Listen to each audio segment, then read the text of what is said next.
प्यारे बच्चों, स्वागत है आप सभी का हमारे स्टडी चैनल रशद मैथ क्लासेस के इस लेक्चर नंबर 3 में। आप लोगों को बता दें कि lecture high school UP board exam 2024 जो पेपर हुआ था, संकेतांक 822 एचएक्स का 70 अंक नहीं 50 अंक का प्रश्न मैंने कंप्लीट करा दिया है उसमें। अब इस लेक्चर में बहुविकल्पी प्रश्न ओएमआर सीट के 20 प्रश्न जो ओएमआर में भरे जाते हैं वो मैं इसमें कराऊंगा। प्रश्न संख्या 1 से 20 तक सभी एक एक अंक के प्रश्न होते हैं और उसी को यहाँ पे मैं कराऊंगा और इसे ओएमआर में भरना होता है। तो चलिए स्टार्ट करते हैं। और जो बच्चे नए हैं वो जो है चैनल को सब्सक्राइब कर दें, और जो और भाई बहन बंधु साथी जो भी हों उनको आप इस वीडियो को जो है शेयर करें, उनको भी बताएं और चैनल को आगे बढ़ाएं। हम आपसे यही रिक्वेस्ट करना चाहते हैं, यही कहना चाहते हैं। तो चलिए स्टार्ट करते हैं आज का ये लेक्चर। देखिए बहुविकल्पी प्रश्न जो है, पहला प्रश्न है, यदि 26, 156 का लस एलसीएम 156 है तो मस एचसीएफ का मान क्या होगा। पहला इसका जो प्रश्न है यहां पर दिया हुआ है लस दिया गया है 26, 156 बराबर 156। तो मस ज्ञात करना है, मस यानी एचसीएफ कितना होगा ये निकालना है। इसमें 4 विकल्प इसमें दिए गए हैं, इसमें से कौन सा विकल्प सही होगा ये पता करना है। तो फार्मूला यहाँ क्या लगाते हैं, लस गुणे मस बराबर दोनों का गुणनफल, दोनों जो संख्याएं हैं उसको ले लेते हैं 26 गुणे 156। तो यहाँ पे लस 156 रखेंगे गुणे मस बराबर 26 गुणे 156। तो ये जो गुणे 156 है ये बटे में लाएंगे तो ये कट जाएगा, तो सीधे सीधे मस बराबर 26 आ जाएगा। याद रखिए प्रश्न को पूरी तरह से हल नहीं करना है, इसको बस आप रफ कॉपी पे हल करके पता कर लीजिए कि कौन सा विकल्प हमारा सही होगा। वो विकल्प आपको जो है ओएमआर में भरना होता है। तो बहुत ज्यादा समय नहीं लेना है आपको, उतना ही समय लीजिए जितने से उसका उत्तर सही सही आ जाए, बस ये आपको ध्यान देना है। तो देखिए इसका 26 है, इसका जो है ऑप्शन बी, विकल्प बी इसका सही है। विकल्प बी 26 आया हुआ है, ये इसका सही उत्तर होगा। आगे बढ़ते हैं, इसका प्रश्न नंबर 2 दूसरा है, निम्नलिखित में से कौन सह अभाज्य संख्याओं का एक युग्म है। इसमें 4 विकल्प दिया गया है। 14, 35 पहला विकल्प है, 14, 35 दूसरा विकल्प है, 18, 25 तीसरा है जो है 31, 93 और चौथा है 32, 62। इसमें से कौन सह अभाज्य युग्म है। तो सह अभाज्य संख्याएं का युग्म कौन होता है, वो होता है जिसमें कोई भी अंक ऐसा जिसका भाग दोनों में जाए, ऐसा कोई अंक ना हो, तो वो जो है सह अभाज्य होता है। तो अब जैसे ये पहला देखिए, ये 14 और 35 में 7 का भाग चला जाएगा, यानी 7 दोनों में गुणनखंड में मिलेगा, तो ये सह अभाज्य नहीं हो सकते। सह अभाज्य मतलब अभाज्य हो और दोनों साथ में, यानी सह अभाज्य, यही समझना है। 31, 93 में देखेंगे तो 31 और 31 तियां 93, यानी 31 का भाग दोनों में चला जा रहा है, ये भी नहीं है। ये देखिए इसमें 4 2 का भाग दोनों में चला जाएगा, तो ये भी सहअभाज्य नहीं है। 18, 25 ये ऐसा युग्म है जो कि कोई ऐसी संख्या नहीं है जिसका भाग दोनों में चला जाए। 25 जो आप देख रहे हैं इसमें एक अंक को छोड़ करके बाकी किसी भी संख्या का भाग दोनों में नहीं जा सकता, तो ये ऑप्शन बी जो है करेक्ट हो जाएगा, ये बी वाला विकल्प सही हो जाएगा, यही सहअभाज्य होता है। आगे बढ़ते हैं, इसका जो दूसरा के बाद तीसरा है, प्रश्न नंबर 3, इसमें दिया है बिंदुओं 5, 0 और -12, 0 के बीच की दूरी। 5, 0 और -12, 0, 5, 0 -12, 0 के बीच की दूरी निकालनी है। तो दूरी का सूत्र लगा देना बच्चों, ये x1 y1 और ये x2 y2। तो x1 - x2 5 माइनस x2 का मान -12 तो +12 का होल स्क्वायर प्लस 0 - 0 का स्क्वायर, ये कितना आएगा 5 + 12 17, ठीक है, का स्क्वायर 17 आएगा, 17 मात्रक। तो 17 मात्रक देखिए कौन सा ये दूरी सही होगा, ऑप्शन डी वाला सही है, विकल्प डी जो है 17 जो दिया है वही हमारा सही हो जाएगा। ठीक है, आगे बढ़ते हैं प्रश्न संख्या 4 की तरफ। क्वेश्चन नंबर 4 दिया हुआ है, वह छोटी से छोटी संख्या जिसको 35, 56, 91 से विभाजित करने पर प्रत्येक दशा में 7 शेषफल होगा, वह कौन सी छोटी संख्या है जिसमें 35, 56, 91 से विभाजित किया जाए तो हर दशा में 7 शेषफल बचेगा। तो देखिए यहाँ तीन जो संख्याएं दी हुई है 35, 56, 91, इसका पहले लसा निकाल लीजिए। लसा निकालते हैं तो लसा निकालने के लिए पहले देखिए इसमें किसका भाग जा सकता है, तीनों में। तो 7 का भाग सभी में जाएगा। 7 का भाग 35 में देंगे 5 बार जाएगा, 56 में देंगे 7 8 56, 91 में देंगे 13 7 91, 13 होगा। अब ये जो संख्या है 5 का भाग इसमें जाएगा, इसमें नहीं जाएगा, मतलब सब क्या है, अभाज्य है ये सब। तो इसका लस, इसका जो लस आया 7 गुणे 5 गुणे 8 गुणे 13। अब इसको गुणा करना है तो पहले 13 सते 91 कर लो, 13 सते 91 और 8 पंजे 40। अब गुणा करिए, 0 उठा लो, 4 से गुणा करो, 4 एकम 4, 4 नवा 36, 3640 ये लस अभी आया है। प्रश्न में कह रहा है कि इन सबसे भाग देने पर हर दशा में 7 शेषफल बचे। तो जैसे ही इनका भाग दोगे ना तो शेषफल 0 आएगा। तो अगर मैं इसमें 7 बढ़ा दूं तो जो ये आएगा 3647, ये ऐसी संख्या है जिसमें इन सब का भाग देंगे तो शेषफल 7 हर हाल में बचेगा। तो 3647 इसका सही उत्तर होगा। विकल्प सी इसका सही होगा। विकल्प सी, विकल्प सी इसका सही होगा। ठीक है, आगे बढ़ते हैं प्रश्न नंबर 5 की तरफ। तो आगे देखते हैं क्वेश्चन नंबर 5। इसमें दिया है 8 के प्रथम 15 गुणजों का योगफल होगा। 8 के 15 गुणज लेने हैं, यानी 8 का पहाड़ा लेना है 15 पदों तक, 15 गुणज लेने हैं। तो पहले 8 होगा, फिर 16 होगा, फिर 24 होगा, इस तरह से 15 पदों तक लेना है, 15 गुणज लेने हैं। तो इनका योग निकालना है, इसका योग निकालना है बच्चों। तो अगर आप इसको ध्यान से देखेंगे तो ये एक समांतर श्रेणी है।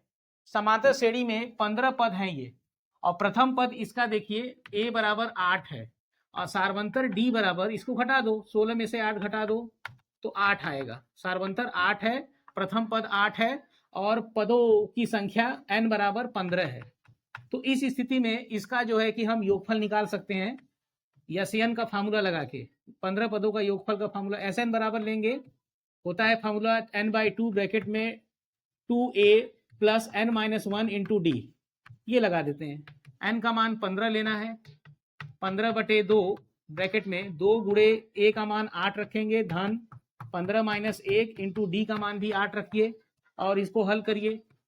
तो 15/2, ये 8 दूना 16, धन 15 में से 1 घटाइए, 14 गुणे 8, तो ये 15/2, 16 धन 14/112 होता है। तो 15/2 गुणे, इसको जोड़ दीजिए तो 128 आएगा। 128 को 2 से भाग दे दीजिए, काट दीजिए, 2 छक 12, 2 चौके 8। अब 15 से गुणा कर दीजिए, तो 15 चौके 60 का 0, 6 हासिल, 15 छक्का 90 और 6 96, 960। इसका उत्तर जो है 960 होगा। तो देख लीजिए इसमें कौन सा विकल्प सही होगा। 960 विकल्प ए सही है। इसका जो विकल्प है, विकल्प ए इसका सही होगा। ठीक है, तो आप जितना इसको शॉर्टकट में लगाना चाहें या जैसे भी लगाना चाहें, बस उत्तर आपका सही होना चाहिए, गलत ना आए। और पूरा इसको लगा के दिखाने की जरूरत नहीं है, ये OMR पे भरा जाता है, याद रखिएगा। आगे बढ़ते हैं प्रश्न संख्या 6। छठवां है, यदि द्विघात समीकरण x² plus 2x minus p बराबर 0 का एक मूल -2 हो तो p का मान क्या होगा। द्विघात समीकरण दिया है x² plus 2x minus p बराबर 0, इसका एक मूल दिया गया है -2। ठीक है, तो ये जो मूल है ना, ये x का मान है, तो x बराबर -2, इसको ले करके इसमें रख दीजिए तो p का मान आ जाएगा। तो -2 इसमें रखिए, तो -2 का स्क्वायर धन 2 गुणे -2 माइनस p बराबर 0, ये कितना आएगा 4। ये गुणा करेंगे तो -4 माइनस p बराबर 0, ये 4 - 4 0 माइनस p बराबर 0, यानी p बराबर 0 आएगा। तो p बराबर 0, देखिए 0 कौन सा मान है, पहला विकल्प है, विकल्प ए। विकल्प ए, ये इसका सही होगा। ठीक है, ये इसका विकल्प सही हो जाएगा। आगे बढ़ते हैं, अगला प्रश्न है 7वां। क्वेश्चन नंबर 7वां है, यक्ष अक्ष पर स्थित एवं बिंदु 5-2 और -3-2 से समदूरस्थ बिंदु के निर्देशांक। यक्ष अक्ष पर बिंदु है, प्रश्न में देखिए यक्ष अक्ष पर बिंदु कह रहा है, तो वो बिंदु क्या लेंगे? यक्ष अक्ष पर याद रखिए y का मान 0 होता है, तो जो यक्ष अक्ष पर मान है वो मान लेते हैं यक्ष है, कामा 0, ये निर्देशांक होगा। y का मान 0 रखा जाता है।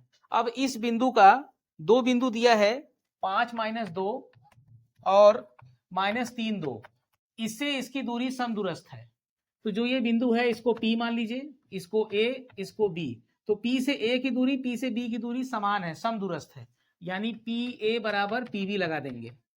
तो PA बराबर PB दूरी का सूत्र लगा देते हैं, तो अंडर रूट ये PA की दूरी के लिए x - 5 का होल स्क्वायर प्लस 0 + 2 का होल स्क्वायर बराबर अंडर रूट PB, x + 3 हो जाएगा, माइनस की जगह प्लस, x + 3 का होल स्क्वायर प्लस 0 - 2 का होल स्क्वायर।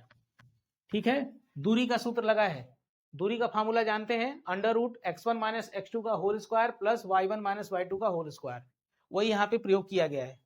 कड़ी हटाने के लिए वर्क कर दीजिए, वर्क करने पर कड़ी खत्म हो जाएगा और होल स्क्वायर को खोल दीजिए, तो x - 5 का होल स्क्वायर, x² - 5 दूनी 10x प्लस 5 का वर्ग 25 प्लस 2 का वर्ग 4 बराबर, इधर होल स्क्वायर खोलते हैं, x² प्लस 3 दूनी 6x प्लस 3 का वर्ग 9 प्लस इसका वर्ग 4।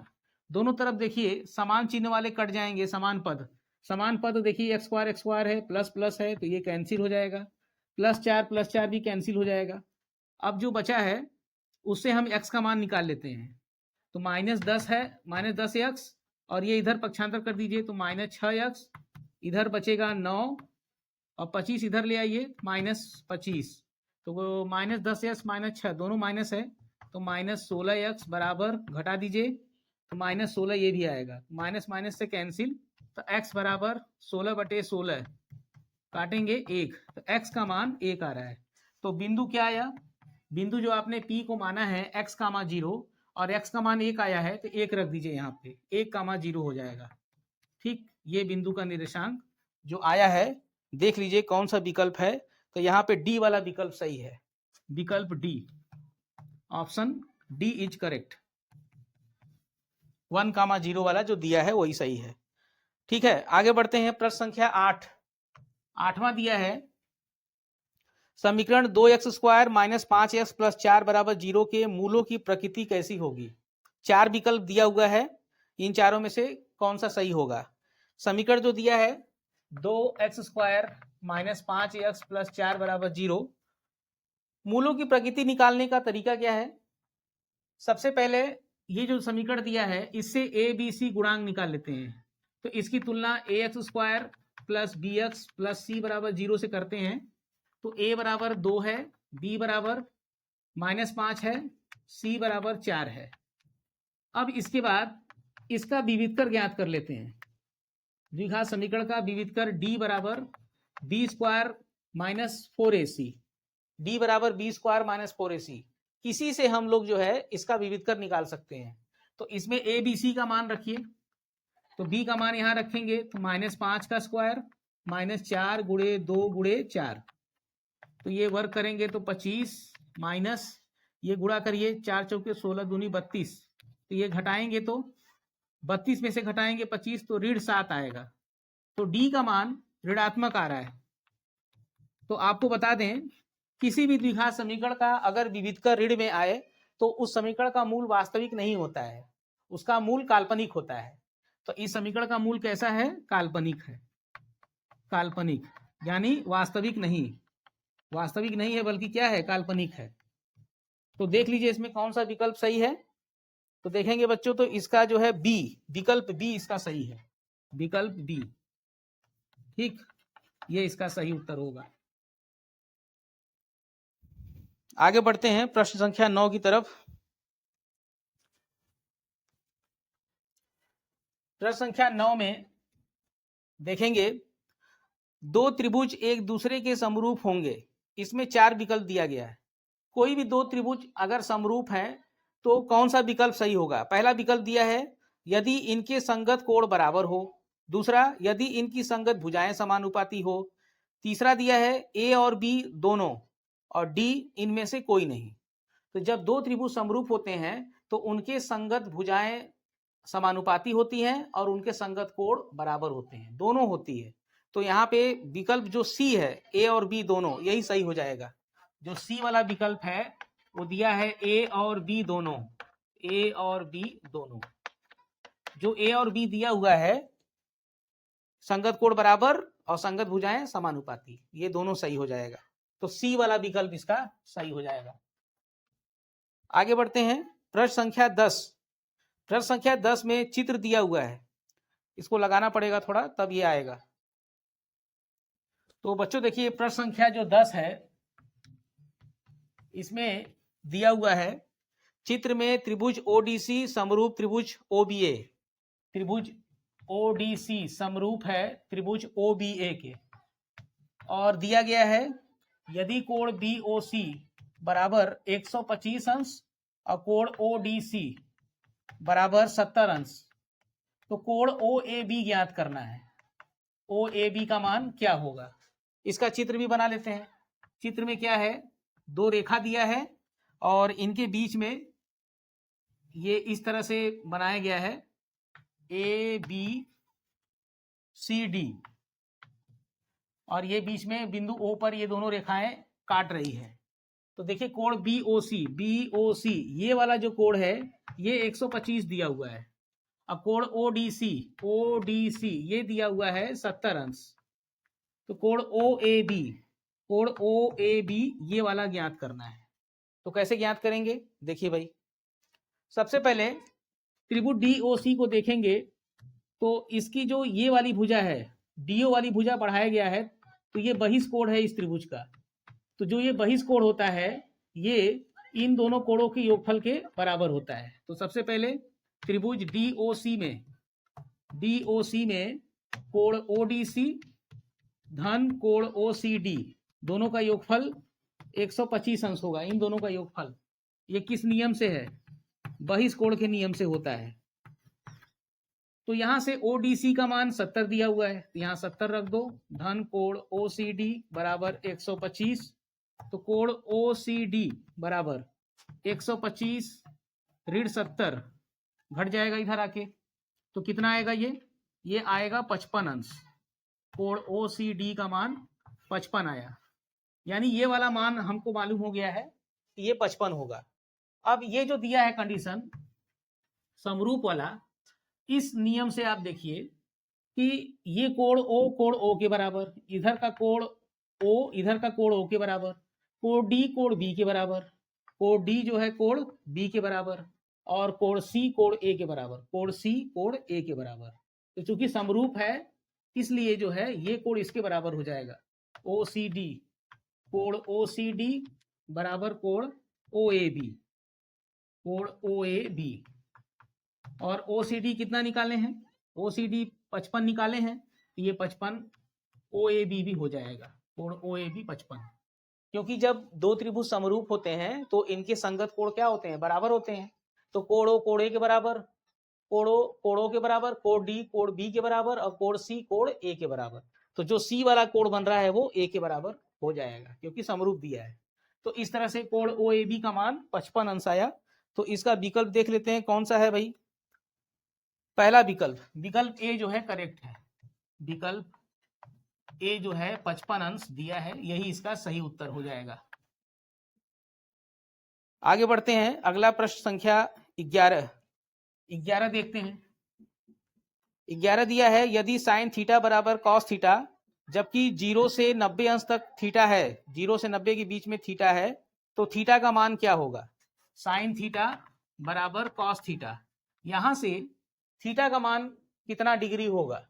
तो देखिए त्रिकोणमिति सारणी, त्रिकोणमिति का परिचय आप पढ़े हैं, उसमें त्रिकोण विशिष्ट कोणों का त्रिकोणमिति मान, उसमें 0, 30, 45, 60, 90 के त्रिकोणमिति मान जो होते हैं वो आपको पता होना चाहिए।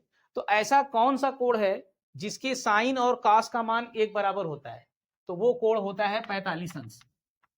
ठीक है, 45 अंश का मान साइन और कॉस के लिए बराबर होता है और वो 1/2 होता है, यानी थीटा का मान 45 अंश। देख लीजिए इसमें कौन सा विकल्प सही है, तो बी वाला इसका विकल्प सही है, विकल्प बी इसका करेक्ट हो जाएगा। आगे बढ़ते हैं, क्वेश्चन संख्या 12 में दिया है साइन 15/cos 75 अंश का मान क्या होगा। साइन 15 अंश बटे cos 75 अंश का मान पूछा जा रहा है। तो देखिए इसको कैसे करेंगे, जो साइन 15 आप देख रहे हो इसको लिख सकते हैं साइन 90 - 75 लिख सकते हैं, घटाएंगे तो 15 तो आएगा ही। और एक चीज, ये पूरक कोण का नियम है कि अगर थीटा कोई कोण है तो 90 - थीटा उसका पूरक कहलाता है, और इसके साथ अगर साइन लगा है, साइन 90 - थीटा साइन लगा है, तो ये बराबर हो जाता है कॉस थीटा। साइन 90 - थीटा बराबर कॉस थीटा, ये भी साइन 90 - थीटा, ये हो जाएगा कॉस थीटा का मान 75, कॉस 75। तो जो साइन 15 आप देख रहे हो वहां पे कॉस 75 रख दो, तो ये कॉस 75 बटे कॉस 75, काटेंगे इसको तो 1, इसका मान 1 होगा। तो देख लीजिए कौन सा इसका विकल्प सही है, इसका जो है 12वें का 1, विकल्प ए, इसका जो विकल्प है वो ए वाला इसका सही है। ठीक है, ये पूरा कोण के नियम पर था। आगे बढ़ते हैं, प्रश्न संख्या 13 देखते हैं। 13वां है, यदि sine theta minus cos theta बराबर 0, तो साइन के पावर 4 थीटा प्लस कास के पावर 4 थीटा का मान क्या होगा। दिया है sine theta minus cos theta बराबर 0, तो मान निकालना है साइन के पावर 4 थीटा प्लस कास के पावर 4 थीटा का मान क्या होगा। समझिए बात को, यहां से साइन थीटा बराबर कास थीटा आएगा, माइनस कॉस थीटा उधर जाएगा, साइन थीटा बराबर कॉस थीटा। यहाँ मैंने अभी बताया कि यहाँ से थीटा का मान कितना होता है 45, दोनों के लिए जो है 45 अंश थीटा का मान होता है। तो यहाँ से थीटा बराबर 45 डिग्री, इसको उठाकर इसी में रख दीजिए, तो ये साइन 45 अंश के पावर 4 धन कास 45 अंश के पावर 4। तो देखिए साइन 45 का मान 1/2 पावर 4 लगा दो, कास 45 का मान 1/2 इसका भी पावर 4। ठीक है, अब ये पावर 4 से 1/2 का स्क्वायर 2 होता है, फिर स्क्वायर मतलब 4 घात का मतलब है एक बार स्क्वायर करोगे तो 2, फिर दोबारा स्क्वायर करेंगे तो ये 4 आएगा। ये भी वही है, ये भी 1/4, जोड़ेंगे तो 2/4, 2 1 कम 2, 2 दूनी 4, 1/2, इसका जो है मान 1/2 आ रहा है। तो देख लीजिए इसका कौन सा विकल्प सही है, ये विकल्प बी, विकल्प बी इसका सही है बच्चों, विकल्प बी। ठीक है, आगे बढ़ते हैं प्रश्न संख्या 14 की तरफ।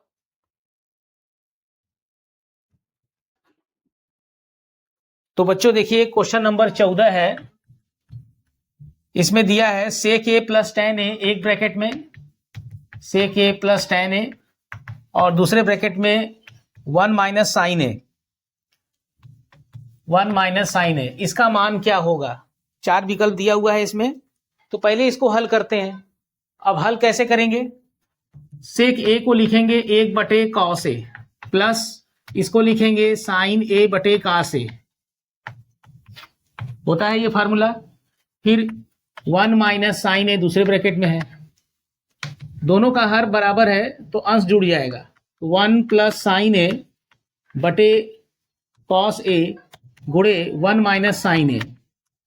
ठीक है, अब ये 1 प्लस साइन ए 1 माइनस साइन ए दोनों देखिए, तो ये गुणा करेंगे तो वर्गांतर 1 का स्क्वायर माइनस साइन ए का स्क्वायर बटे कास ए, तो ये 1 आएगा माइनस साइन स्क्वायर ए बटे कास ए, और 1 माइनस साइन स्क्वायर ए बराबर होता है कास स्क्वायर ए बटे कॉस ए। ये त्रिकोणमितीय सरसमीका होता है, त्रिकोणमितीय सरसमीका होता है साइन स्क्वायर ए प्लस कास स्क्वायर ए बराबर 1। तो यहां से कास स्क्वायर ए बराबर क्या हो जाएगा, 1 माइनस साइन स्क्वायर ए, ठीक है। तो जो 1 माइनस साइन स्क्वायर है उसकी जगह का स्क्वायर ए रख देंगे। अब ये देख रहे हैं ये कॉस ए, एक ठो कॉस ए कैंसिल होके कॉस ए बचेगा, कॉस ए। तो देख लीजिए ये कॉस ए कौन सा विकल्प सही होगा, ये कॉस ए जो है विकल्प डी है, विकल्प डी, विकल्प डी इसका सही उत्तर होगा, कॉस ए। आगे बढ़ते हैं, क्वेश्चन नंबर 15 है, चित्र में एक चित्र दिया हुआ है, बिंदु ओ का बिंदुओं ए तथा पी से देखने पर अवनमन कोणों की माप। बिंदु ओ को देखा जा रहा है ए पी से, उसका अवनमन कोण निकालना है। तो पहले इसका फिगर बना लेते हैं। चित्र जो है एक रेखा है, इस पर बिंदु ओ यहां है, यहां बी, यहां क्यू, इस पर सीधी रेखा जो खींची गई है, एक ए है और एक यहां बी है। ए से ओ को मिलाया गया है, बी को भी ओ से मिलाया गया है, ऐसे। ये दिया है 60 अंश और ये पूरा दिया है 45 अंश, जो दिया है ये 45, ठीक है, ये 45 अंश दिया है। और ये देखिए सीधा है, इसका मतलब ये 90 अंश होगा, ये 90 अंश है। तो कह रहा है कि ए और पी में अवनमन कोण की माप क्या होगी। तो पहले यहां से समझिए कि ये जो 60 है ये 90 है, तो ये पता कर लो। तो इसको अगर आप त्रिभुज बी ओ क्यू लेंगे, त्रिभुज बी ओ क्यू में 60 धन 90 धन ये x मान लेते हैं, x बराबर तीनों कोणों का योगफल 180, तो x बराबर 180 ऋण ये जोड़ दो, 150 इधर आएगा, 150, तो x बराबर घटा दो 30 अंश। तो अब ये जो x का मान आया है, ये अगर मैं यहां से एक समांतर रेखा इसके खींचूं तो जो ये कोण होगा वो इसके बराबर होगा, x के। क्योंकि अवनमन कोण क्या होता है, अवनमन कोण जो B से O की तरफ बन रहा है, जो ये कोण है, ये समांतर इसके है, तो जितना ये कोण बनाएगा उतना ये बनाएगा, यानी क्या बनाएगा, ये इसको बोलते हैं एकांतर कोण, ये एकांतर कोण है। तो यहाँ पे जो कोण B का अवनमन कोण हो गया, B वाले का अवनमन कोण ये 30 अंश हो जाएगा, 30 अंश। और सुनिए बिंदु A पर अवनमन कोण क्या बनेगा, तो बिंदु A पर अवनमन कोण इस रेखा द्वारा ये बन रहा है, और ये कोण इस रेखा द्वारा यहां पर 45 पहले से दिया हुआ है, 45 अंश, तो ये 45 के बराबर हो जाएगा। तो ए पर कितना अवनमन कोण बन रहा है, 45 अंश। तो विकल्प कौन सा सही होगा, ए और पी। यहां देखिए क्या है, बिंदु बी नहीं है, पी है, पी दिया हुआ है, थोड़ा बोलने में मिस्टेक हो गया था, पी है। तो ए और पी पर अवनमन कोण क्या बनेंगे, तो ए पर कितना बन रहा है 45 और पी पर, ये पी है 30 अंश, 45 और 30। तो कौन सा विकल्प इसका सही है, इसका विकल्प देखेंगे बी, विकल्प बी सही है, बी वाला इसका सही हो जाएगा, ठीक है। प्रश्न संख्या 16 इसमें दिया है, किसी त्रिभुज ए बी सी में कोण सी समकोण है, कोण सी जो है समकोण 90 अंश है, tan ए बराबर 1/3। तो मान ज्ञात करना है साइन ए कास बी प्लस कास ए साइन बी, इसका मान ज्ञात करना है। तो देखिए ये जो tan का मान दिया है, ये tan कितने अंश का मान 1/3 होता है, तो tan 30 अंश का मान होता है। ये जो है tan 30 अंश का मान 1/3 होता है, तो ये tan a के बराबर है, तो a बराबर 30 अंश आ गया। तो a बराबर जब 30 अंश आ गया और c 90 दिया है, तो b निकाल सकते हो, त्रिभुज के तीनों कोणों का योगफल 180 होता है, तो b बराबर 180 में से 90 30 जोड़ के घटा दीजिए, तो 90 30 जोड़ेंगे तो 120, 180 में से 120 घटाएंगे तो ये 60 अंश आ जाएगा।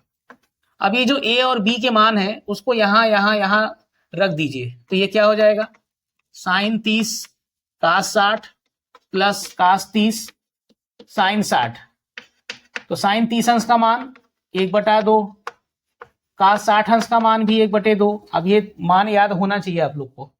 प्लस कास 30 अंश का मान कड़ी में 3/2, साइन 60 अंश का मान कड़ी में 3/2। तो गुणा करिए इसका, तो 1/4, इसका गुणा करिए तो 3/2 दूनी 4, 1/4 धन 3/4, 4/4। ऐसो काटेंगे तो 1 आएगा। तो 1 देखिए कौन सा विकल्प में आ रहा है, ये जो है सी, विकल्प सी में आ रहा है। विकल्प सी इसका सही उत्तर होगा। क्वेश्चन नंबर 16 तक कंप्लीट हुआ बच्चों। इसके बाद आते हैं क्वेश्चन नंबर 17, उसके बाद 18। तो देखिए प्रश्न संख्या 17 है, इसमें दिया हुआ है एक घड़ी के मिनट की सुई 8 सेंटीमीटर लंबी है। 1 मिनट में मिनट की सुई द्वारा बनाए गए त्रिज्यखंड का क्षेत्रफल होगा। यहाँ पे घड़ी के मिनट की सुई की लंबाई 8 सेमी है। देखो इसको ऐसे समझो, पहले एक घड़ी बना लेते हैं वृत्ताकार। घड़ी में जो मिनट की सुई है, ये केंद्र से मिनट की सुई, ये त्रिज्या r, इसकी लंबाई दी हुई है। अब ये 1 मिनट में जो है पहले कितना कोण बनाएगा ये समझते हैं। तो जैसे ये एक चक्कर लगाएगा तो ये 60 मिनट पूरा करता है, तो 60 मिनट में 360 अंश का कोण बनाएगा। 60 मिनट में 360 अंश एक चक्कर पूरा लगाएगा। तो 1 मिनट में कितना थीटा बनाएगा, 1 मिनट में कोण कितना बनाएगा, तो 360/60। ये काटेंगे तो 6×6 = 36, 6 डिग्री बनाएगा। तो 1 मिनट में जो ये 6 डिग्री आ रहा है, ये 1 मिनट में जो कोण बना रहा है 6 डिग्री बना रहा है, थीटा बराबर 6 डिग्री। तो ये जो अंतरित कोण आया और ये जो चाप आया, इसके द्वारा ये देखिए त्रिज्यखंड का क्षेत्रफल 1 मिनट में कितना बनाएगा, उसी का क्षेत्रफल निकालना है। प्रश्न में क्या करा है, एक मिनट में सुई द्वारा बनाए गए त्रिज्यखंड का क्षेत्रफल। तो 1 मिनट में सुई द्वारा बनाए गए त्रिज्यखंड का क्षेत्रफल, त्रिज्यखंड का क्षेत्रफल का फार्मूला बस लगा दो, πr² θ/360। तो पाई, उत्तर देखिए जो विकल्प दिया है सब में पाई दिया है, तो पाई को वैसे ही रहने देना। r भी त्रिज्या है, r², थीटा का मान 6 डिग्री, 6/360। अब 6 360 से काट दो तो 6×6 = 36, 0। तो πr²/60, πr²/60 देख रहे हैं, ये पहला विकल्प है, विकल्प ए। जो इसका विकल्प ए है यही उसका सही उत्तर हो जाएगा। ठीक है बच्चों, कोई दिक्कत नहीं है। आगे बढ़ते हैं। प्रश्न संख्या 18 है, 1/2 सेमी व्यास वाले किसी ठोस अर्धगोले का संपूर्ण पृष्ठीय क्षेत्रफल होगा। व्यास 1/2 सेमी है। प्रश्न में जो व्यास दिया है 1/2 सेमी, तो त्रिज्या निकाल लो। त्रिज्या क्या होता है, इसका आधा होता है। 1/2 का आधा करोगे तो 1/2 दूनी 4 हो जाएगा, 1/4 सेमी। ये त्रिज्या आ गया। तो क्या पूछ रहा है, अर्धगोले का संपूर्ण पृष्ठीय क्षेत्रफल। अर्धगोले का संपूर्ण पृष्ठीय क्षेत्रफल कितना होता है। अर्धगोले का संपूर्ण पृष्ठीय क्षेत्रफल 3πr² होता है। तो 3πr का मान 1/4 को रख दो, 1/4 का स्क्वायर, तो 3π ये कितना आएगा, 4 का वर्ग 16, 3π/16 सेमी स्क्वायर ये आएगा। तो देख लीजिए कौन सा विकल्प मिल रहा है, कौन सा ऑप्शन मिल रहा है। 3/16 पाई सेमी स्क्वायर, विकल्प बी मिल रहा है, विकल्प बी, ये बी वाला ऑप्शन इसमें मिल रहा है, ये इसका सही हो जाएगा। आगे बढ़ते हैं। प्रश्न संख्या 19, प्रश्न संख्या 19, इसमें देखेंगे क्या दिया है। ये सांख्यिकी से प्रश्न आया हुआ है। तो प्रश्न संख्या 19 है बच्चों, किसी बारंबारता बंटन के लिए माध्य और माध्यक क्रमशः 26.1 और 25.8 है। बंटन के लिए बहुलक का मान क्या होगा। बहुलक निकालना है, इसका माध्य और माध्यक दिया हुआ है। माध्य दिया है 26.1, माध्यक दिया है 25.8। माध्यक को भी माध्यिका भी कहते हैं इसको, ठीक है। तो बहुलक का मान ज्ञात करना है। तो आपको बता दें कि बहुलक माध्य माध्यिका में एक रिलेशन होता है, एक संबंध होता है, और ये बहुत इंपॉर्टेंट है। ओएमआर में बहुविकल्पी का प्रश्न एक ठो जरूर आता है इनके संबंध पर। तो बहुलक बराबर होता है, बहुलक बराबर 3 माध्यक माइनस 2 माध्य, ठीक है। ये सूत्र बहुत इंपॉर्टेंट है, इसको आप लोग याद रखिएगा, इस पे सवाल भी आते हैं। और ये जो है प्रयोग जब इसमें करेंगे तो बहुलक निकालना है 3 गुणे माध्यक 25.8 माइनस 2 माध्य 2 गुणे 26.1। तो 3 से गुणा करिए, 3 8 24, 3 5 15 2 17, 1 3 2 6 1 7, एक अंक पे दशमलव, माइनस इसको गुणा करिए, 2 1 कम 2 दशमलव, 2 6 12, 1 2 दूनी 4 1 5।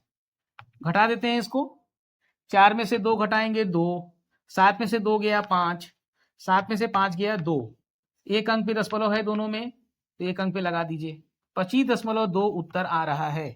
तो देख लीजिए इसमें कौन सा विकल्प सही मिल रहा है। विकल्प सी सही है, विकल्प सी, ठीक है। विकल्प सी वाला सही हो जाएगा। ये बहुत इंपॉर्टेंट है भैया, ये रिलेशन पे बहुविकल्पी पर एक प्रश्न जरूर आते हैं, तो इसको याद रखिएगा एग्जाम में। आगे बढ़ते हैं, प्रश्न संख्या लास्ट है, खत्म होने वाला है बच्चों। 20वां पे हम लोग पहुंच चुके हैं। 20वां है केंद्रीय प्रवृत्ति की माप है, इसमें से कौन सा विकल्प सही होगा। कौन केंद्रीय प्रवृत्ति की माप कौन सा विकल्प है। तो देखेंगे 4 विकल्प दिया हुआ है। पहला है बारंबारता, बारंबारता, दूसरा विकल्प है माध्य, तीसरा विकल्प है माध्यक, और चौथा विकल्प है बी तथा सी दोनों, बी तथा सी दोनों। तो केंद्रीय प्रवृत्ति की माप में आप लोग को बता दें 3 क्वांटिटी आती है, माध्य माध्यिका बहुलक, माध्य माध्यक बहुलक, माध्यिका को भी माध्यक कहते हैं। तो यहाँ पे देख लीजिए कि प्रवृत्ति की माप, केंद्र प्रवृत्ति की माप में कौन कौन सा मिल रहा है। तो देखेंगे माध्य और माध्यक दोनों आया है, और चौथा विकल्प में बी तथा सी दोनों सही दिख रहा है। तो ये डी वाला गोला भर के आइएगा, मतलब डी वाला विकल्प सही होगा इसका, क्योंकि माध्य और माध्यक दोनों ही केंद्रीय प्रवृत्ति की माप में आते हैं। तो बी और सी जो दोनों विकल्प है ये डी में आया हुआ है, तो डी वाला विकल्प सही होगा, ठीक है। इसी के साथ ओएमआर के बहुविकल्पी 20 प्रश्न कंप्लीट हो गया बच्चों। और ये जो है 822 HX संकेतांक का मैंने कराया है। पहले लेक्चर में 2 अंक और 4 अंक वाले प्रश्न कराए हैं, दूसरे लेक्चर में 6-6 अंक वाले प्रश्न को कराया है, और तीसरे लेक्चर में ओएमआर के प्रश्न को कराया है। आप लोग के लिए बहुत जरूरी है कि 2024 के जितने भी सेट हैं उनके प्रश्नों को लगा लीजिए, आपको एक आइडिया मिल जाएगा कि किस तरह का प्रश्न एग्जाम में पूछा जाता है, ठीक है, बहुत जरूरी है। आगे चल के अगला सेट, ये सेट नंबर 3 था बच्चों। आगे के जो सेट हैं क्रमानुसार मैं एक एक करके कराता जाऊंगा, और आप लोग उसका अभ्यास कर लीजिएगा अच्छे से, ठीक है। तो मिलते हैं नेक्स्ट वीडियो में, तब तक के लिए थैंक यू।